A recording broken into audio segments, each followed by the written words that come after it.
अस्सलाम वालेकुम dear students, कैसे हैं आप? उम्मीद है कि आप खैरियत से होंगे।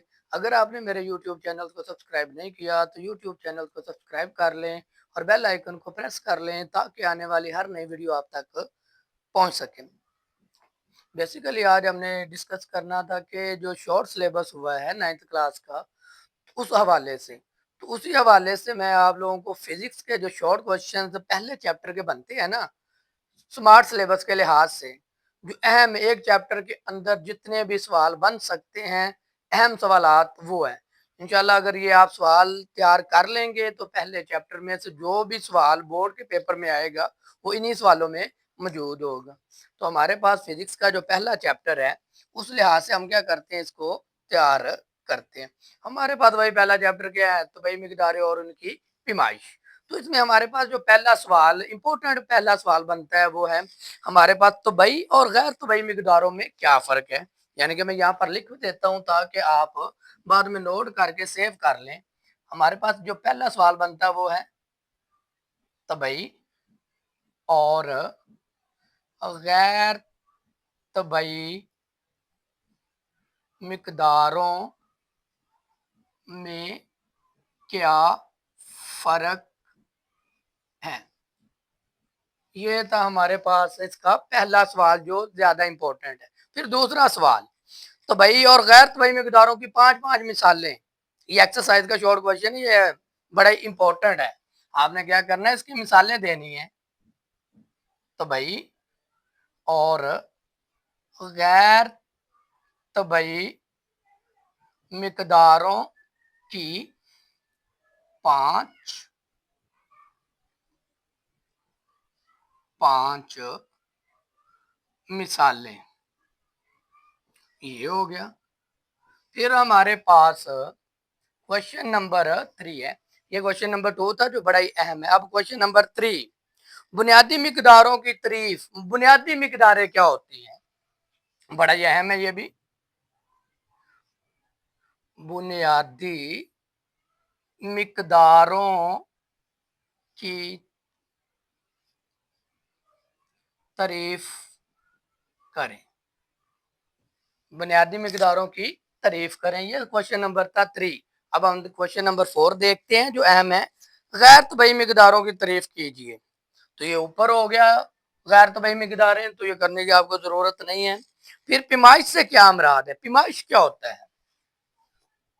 चौथा सवाल है हमारे पास, पैमाइश।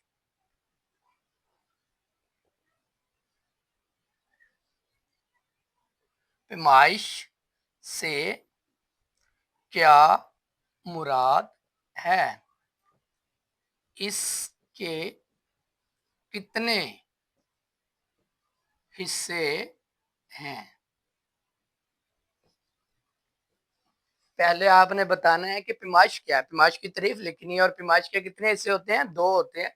उनके बारे में आपने बताना है। ये इंपॉर्टेंट सवाल आपको बता रहा हूँ। फिर है क्वेश्चन नंबर हमारे पास 5वां, यूनिट्स का इंटरनेशनल सिस्टम बयान कीजिए। यानी कि यूनिट्स के इंटरनेशनल सिस्टम से क्या मुराद है, जिस एसआई यूनिट कहते हैं, की तारीफ कीजिए। मुख्तलिफ तरह से आपसे क्या किए जा सकते हैं, सवाल पूछे जा सकते हैं। हमारे पास कह रहे हैं कि एस आई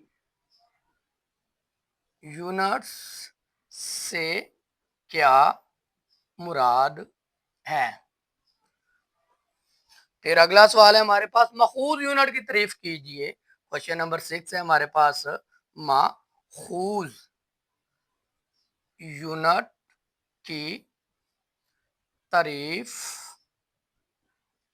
करें। ठीक हो गया, ये था क्वेश्चन नंबर हमारा 6। आगे है क्वेश्चन नंबर हमारे पास 7। तो क्वेश्चन नंबर 7 हमारे पास क्या है, प्रीफिक्सेस की तारीफ कीजिए। मुख्तलिफ तरह से पूछे जा सकते हैं प्रीफिक्सेस से क्या मुराद है, प्रीफिक्सेस किससे कहते हैं, प्रीफिक्सेस की तारीफ कीजिए। तो मुख्तलिफ तरह से सवाल आते हैं, लेकिन लफ्ज आपने क्या याद रखना है, प्रीफिक्सेस क्या होता है। बड़ा इंपॉर्टेंट सवाल है। प्रीफिक्सेस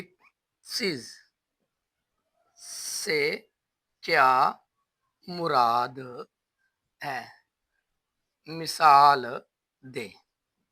ये थे हमारे सवाल 7। अगला हमारे पास है क्वेश्चन नंबर 8। क्वेश्चन नंबर 8 करते हैं। हमारे पास कह रहे हैं कि साइंसी नोटेशन क्या होता है। ये हमने मैथ में भी पढ़ा है, साइंसी नोटेशन और आंतर की। तो हमारे पास है साइंसी नोटेशन,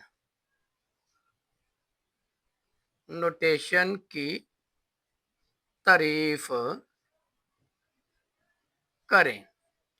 ये 8 हो गए, इनको हम क्या करते हैं, रिमूव करते हैं, फिर अगले सवाल लिखते हैं। आप इनको अच्छी तरह नोट कर लें। स्क्रीनशॉट ले लें, मैं इसको रिमूव करता हूँ। चलें भाई,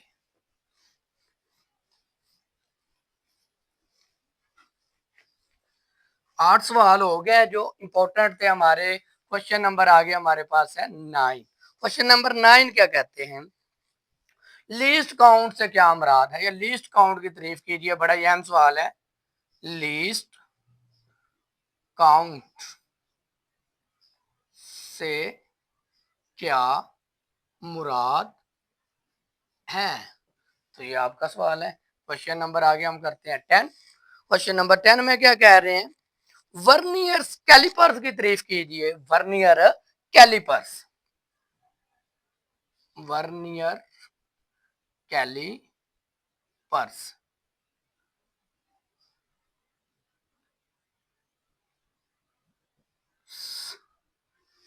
वर्नियर कैलिपर्स हमारे पास, सॉरी ऐसे लिख लें, वर्नियर कैलिपर्स से क्या मुराद है। क्लिपर भी इसे पढ़ते हैं। क्वेश्चन नंबर है हमारे पास 11। अगला हमारे पास जो इंपॉर्टेंट सवाल है इसका, हमारे पास वर्नियर कांस्टेंट से क्या मुराद है। वर्नियर कांस्टेंट बड़ा ही अहम सवाल है। पहले हमने पढ़ा वर्नियर कैलिपर्स, अब हमने पढ़ना है वर्नियर कांस्टेंट क्या होता है। वर्नियर कांस्टेंट की तारीफ करें। फिर क्वेश्चन नंबर हमारे पास है 12। क्वेश्चन नंबर 12 में क्या कहते हैं, माइक्रोमीटर स्क्रू गेज क्या होता है। माइक्रोमीटर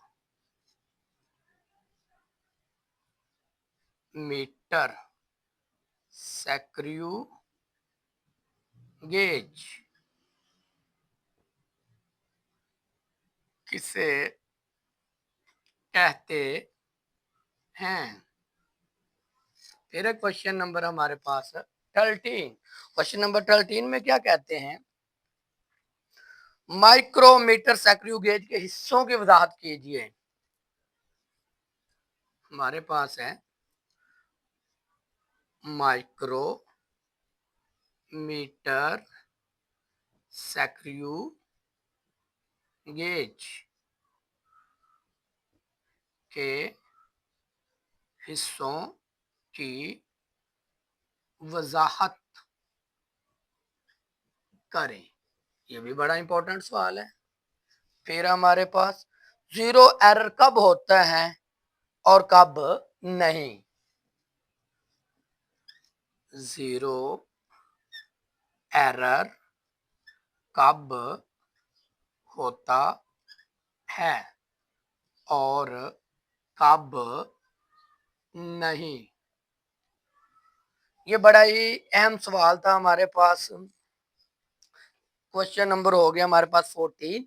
आगे हमारे पास है क्वेश्चन नंबर 15।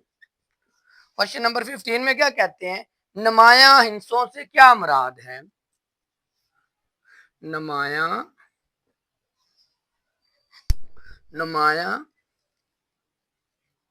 हिस्सों से क्या मुराद है। इनको नोट कर लें, रिमूव करते हैं, फिर अगला सवाल करते हैं। स्क्रीनशॉट ले लें इसका।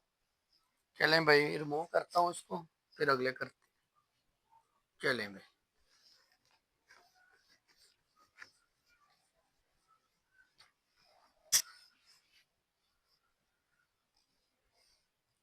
नुमाया हिस्सों में सिफर के असूल बयान कीजिए। नुमाया हिस्सों में, क्वेश्चन नंबर 16, नुमाया हिस्सों में नुमाया हिस्सों में सिफर के असूल बयान कीजिए। सिफर के असूल बयान करें। क्वेश्चन नंबर है हमारे पास 17। क्वेश्चन नंबर 17 में हमें क्या कहते हैं, सही पैमाइश की तारीफ कीजिए। क्या हमारे पास सही पैमाइश से क्या मुराद है। क्वेश्चन नंबर 18, दुरुस्तगी क्या होती है। दुरुस्तगी, दुरुस्तगी किसे कहते हैं। क्वेश्चन नंबर है हमारे पास 19, क्या एक तबई मिकदार की पैमाइश की जा सकती है। बड़ा ही अहम है, ये एक्सरसाइज का सवाल है हमारे पास। क्या एक गैर तबई मिकदार की, क्या एक गैर तबई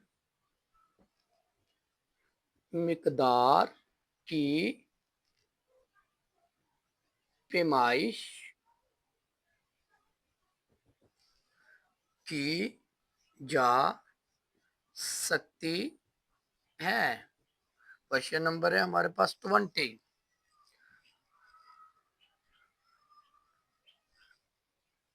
किसी मिकदार की पैमाइश के लिए एक यूनिट मुकर्रर करना क्यों जरूरी है। बड़ा ही अहम है। किसी मिकदार की, किसी मिकदार की पैमाइश के लिए एक यूनिट मुकर्रर करना क्यों जरूरी है। 3 बुनियादी यूनिट्स के नाम और अलामात लिखें। लास्ट सवाल है हमारे पास। 3 बुनियादी यूनिट्स के नाम और अलामात लिखें। ये वो सवाल हैं जो हमारे लिए बड़े ही अहम है। पहले चैप्टर के आपके पास सिर्फ 21 अहम सवालात बनते हैं। अगर आप इन्हीं 21 सवालों को तैयार कर लेंगे तो इंशाल्लाह आपका पहले चैप्टर का पेपर क्या हो जाएगा, क्लियर हो जाएगा। उम्मीद है कि आपको मेरी वीडियो अच्छी लगी होगी। वीडियो अच्छी लगी हो तो चैनल को सब्सक्राइब जरूर कीजिएगा और दोस्तों में शेयर कीजिएगा, ताकि जिन दोस्तों को सवाल बनाने में, सवाल ढूंढने में चैप्टर में से मुश्किल लगती है, उनकी मुश्किल आसान हो जाए और बच्चे पास हो जाए। अल्लाह हाफिज, अपना ख्याल रखिएगा।